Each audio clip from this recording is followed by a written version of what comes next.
Senhoras e senhores, a minha convidada de hoje é a economista Renata D'Aguiar. Seja bem-vinda ao programa, Renata.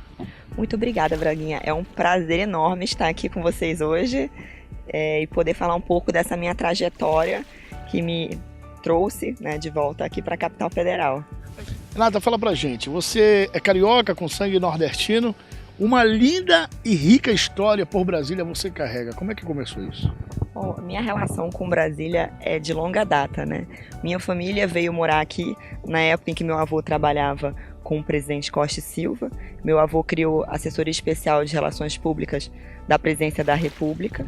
Ele foi responsável por uma série de campanhas nacionais que visavam enaltecer a imagem do país e mobilizar civicamente os brasileiros pelo amor à pátria, E na época, parte da minha família ficou na recém-criada Brasília e parte retornou para o Rio, Meu pai é de Rio Grande do Norte, na ocasião ele retornou para o Rio de Janeiro, onde eu nasci. Renata, e como foi a sua vinda definitiva para a capital federal? Bom, recém-formada em economia pela FGV do Rio de Janeiro, eu passei num concurso que me trouxe de vez para a capital, que é de auditor de finanças e controle do Tesouro Nacional. E o meu amor por Brasília foi praticamente instantâneo, Me apaixonei pela qualidade de vida daqui, que infelizmente eu não tinha mais no meu querido Rio de Janeiro. E esse amor só vem aumentando e aumentou ainda mais depois que eu fiquei noiva de um candango mineiro. Então agora é que eu sou completamente apaixonada mesmo por Brasília.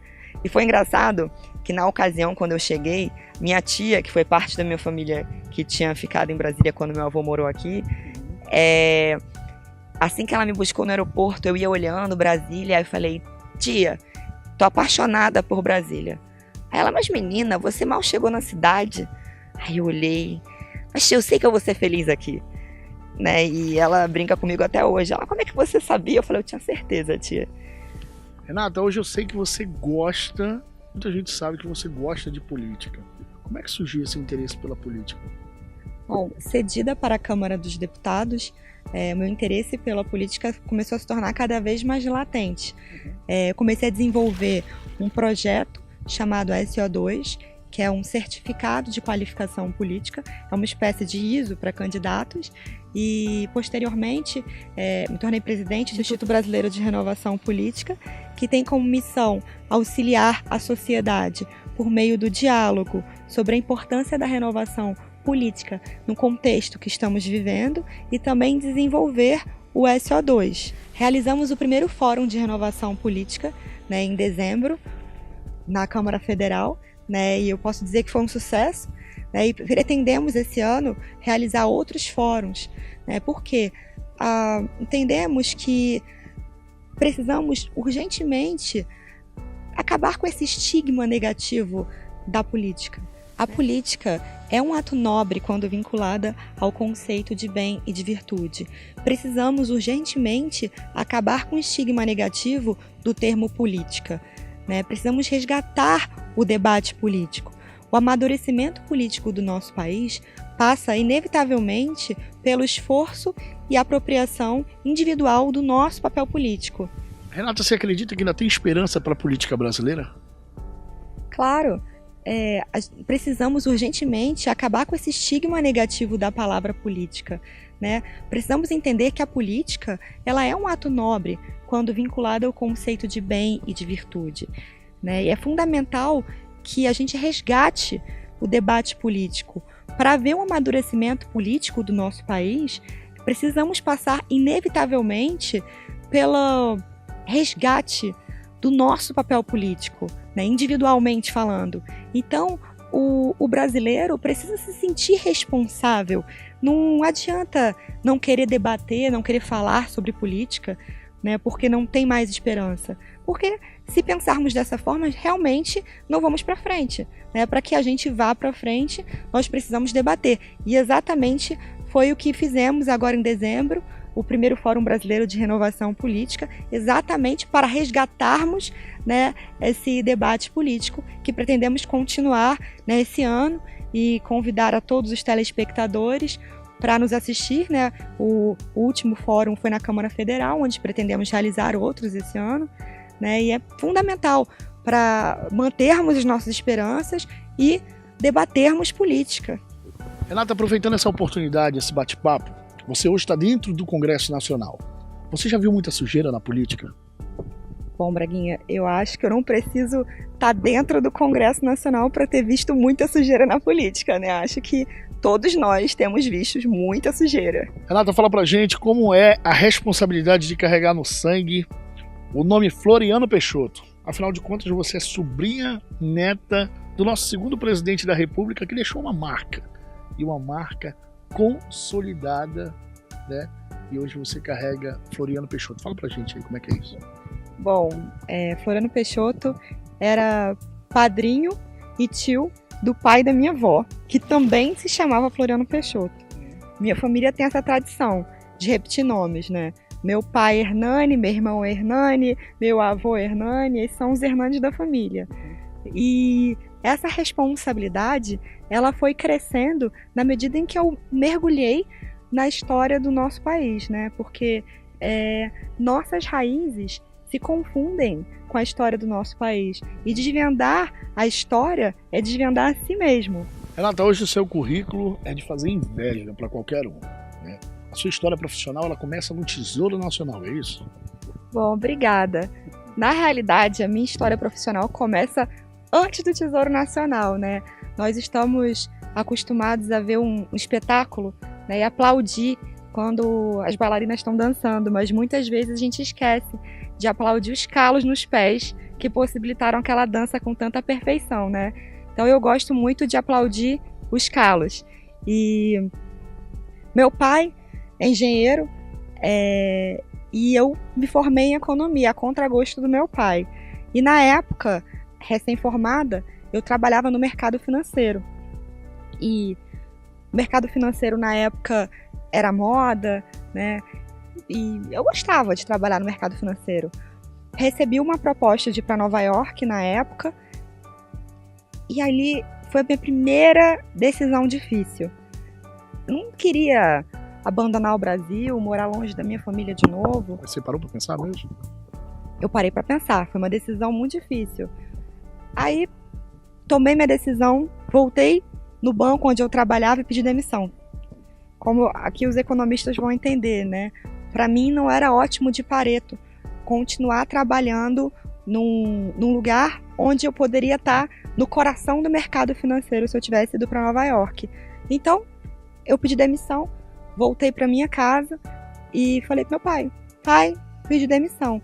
E ali ele achou, vai trabalhar na empresa, né? Meu pai é engenheiro, queria que eu tivesse feito engenharia e seguir os passos dele e trabalhar na empresa que é do ramo de engenharia. E aí eu vou seguir meu caminho. Eu confesso que naquele momento eu não sabia muito bem qual era o caminho que eu ia seguir, mas eu sabia que eu tinha escolhido fazer economia, então eu tinha que seguir meu caminho. E aí eu fui estudar para a prova do BNDES, né? Eu soube que ia ter a prova do BNDES uns meses depois, e foi outra decisão difícil, porque meus pais achavam que não era meu perfil estudar para concurso, meus amigos do mercado financeiro também achavam que não era meu perfil, e eu estava super bem no mercado, né? E aí entra a vida de concurseiro. Eu acho que agora os concurseiros vão me entender bem, né? Que não é uma vida fácil. Você lida com incertezas o tempo todo. É incerteza se você está estudando e você vai passar. É incerteza se vai haver vaga, né? E você vendo seus amigos progredindo profissionalmente e você ali estudando, vendo as pessoas saindo. E é uma vida de abdicação, né? Para quem quer seguir essa vida, saiba que não é uma vida fácil, né? Eu deixei de ir para inúmeros casamentos de amigas minhas e festas de família, não saía.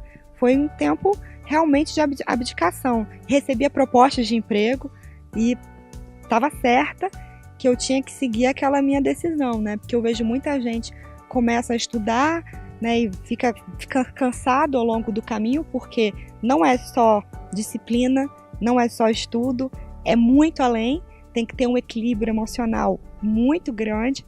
Foi na época que eu fiz yoga, fazia meditação, então, e o meu maior medo era não conseguir dormir na véspera da prova, ficar ansiosa e não conseguir dormir e não performar bem, porque dia da prova né, vai muito além do seu conhecimento. Você tem que estar calmo, pode errar besteira. Então, eu falo que quando eu recebi o resultado do meu concurso, eu acho que é uma das maiores alegrias da minha vida, porque eu vi que todo aquele meu esforço, minha abdicação valeram a pena, né? E eu acho que, infelizmente, muitas pessoas não conseguem perseverar nessa decisão, porque é um caminho complicado, com muito incerto, né? Para mim, essa foi uma grande conquista, quando eu passei, né, e minha família ficou super orgulhosa. Meu pai, que na época não tinha incentivado eu a fazer economia, hoje ele é super orgulhoso. E aí, eu vim para o Tesouro Nacional, né, vim para Brasília. Já no Tesouro Nacional, eu me tornei vice-presidente da Comissão de Representantes do Tesouro.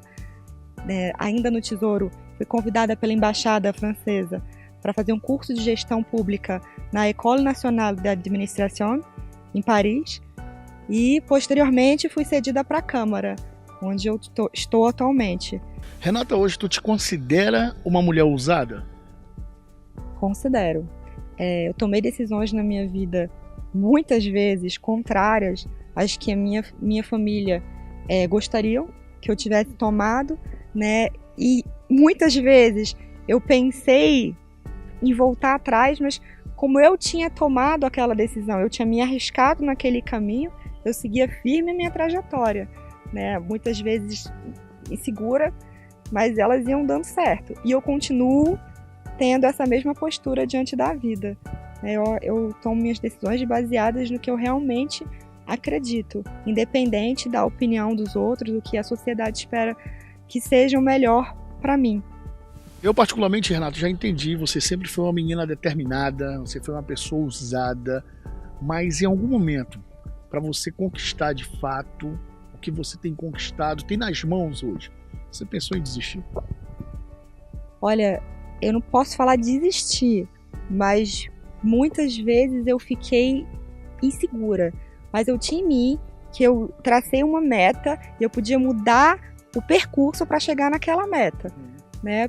Podia ser que eu não estivesse escolhendo o melhor caminho, mas a partir do momento que eu tracei aquela meta e eu abdiquei de outros caminhos, eu tinha em mim que eu tinha que ir com determinação e perseverança, como eu até citei as bailarinas, né, para poder concluir meu espetáculo. Eu tinha que ir até minha meta. Renata, você, juntamente com a deputada federal Cristiane Brasil, vocês aí lançaram um livro que foi escrito pelo seu avô, A Revolução por Dentro. O que o telespectador pode esperar desse livro? Esse livro é uma relíquia histórica. Ele conta o movimento de 64 por quem de fato participou ativamente, né? Meu avô, na época, era major da ECM. A ECM foi a caixa de ressonância das ideias revolucionárias, né? Então, meu avô sabia muito. E ele conta com ricos detalhes os bastidores do movimento e os antecedentes, desde a proclamação da República, como o nosso país foi se tornando uma panela de pressão na iminência de uma guerra civil. Então, é fundamental para a população brasileira ter acesso a essa obra, né, ter acesso à história. Até meu avô fala no início do livro, né, a verdade absoluta, integral, não existe. Quem ousará que conseguiu mais do que lampejos dessa verdade? Então, é fundamental que conseguimos saber, conhecer a história por dentro de quem realmente viveu e formarmos nossa própria opinião. Né? Desvendar a história é desvendar a si mesmo e descobrir onde nosso dever se encontra. E eu convido a vocês, telespectadores, a mergulharem na história do nosso país, né, que é a nossa própria história, e formarem sua própria opinião. Né? É fundamental que a gente tenha acesso à história por quem de fato viveu, né? Não de forma distorcida e contada por terceiros. Né? Então, convido a todos vocês a mergulharem na nossa história. Renata, hoje você tem um projeto e esse projeto é muito reconhecido na capital federal, no entorno, e está se expandindo até mesmo fora do Brasil, que é o projeto Reciclando o Sonho. Fala pra gente um pouco sobre esse projeto. Bom, esse projeto é minha grande motivação, né? Ele começou, eu ainda considero, ele cresceu muito rápido, mas eu ainda considero esse projeto uma sementinha, né? E ele foi idealizado por mim, junto com catadores do lixão, né? E a gente tem como objetivo... Está falando dos catadores do lixão da estrutural. Sim, os catadores de lixão da estrutural. O lixão que estava para ser fechado em final de outubro, agora foi postergado, mas está para ser fechado.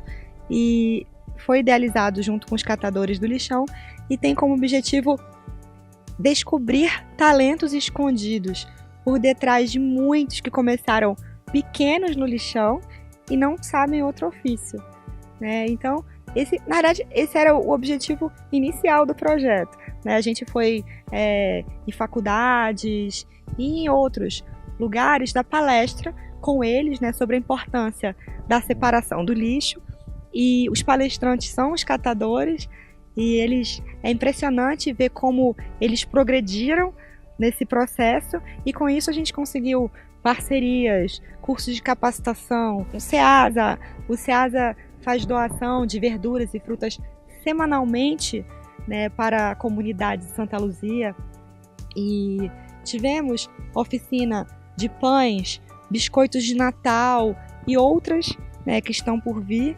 e é muito gratificante estar ao lado deles, né? Eu acho que eu tenho aprendido muito mais do que ensinado, tem sido uma grande lição de vida para mim esse projeto. Com toda essa experiência que você carrega, você já conseguiu descobrir qual a sua missão aqui na Terra? Bom, eu estou lendo um livro que tem me ajudado muito a descobrir minha missão. Compartilha com a gente, qual é? Uma vida com propósitos. Temos que buscar em Deus os nossos propósitos, né? Não estamos aqui na Terra em vão.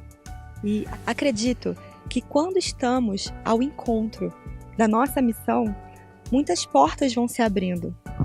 Desde que eu li na primeira página do livro do meu avô que seus netos são sua esperança, e eu, sendo a neta mais nova, tenho buscado incessantemente descobrir a minha missão, o meu propósito na Terra.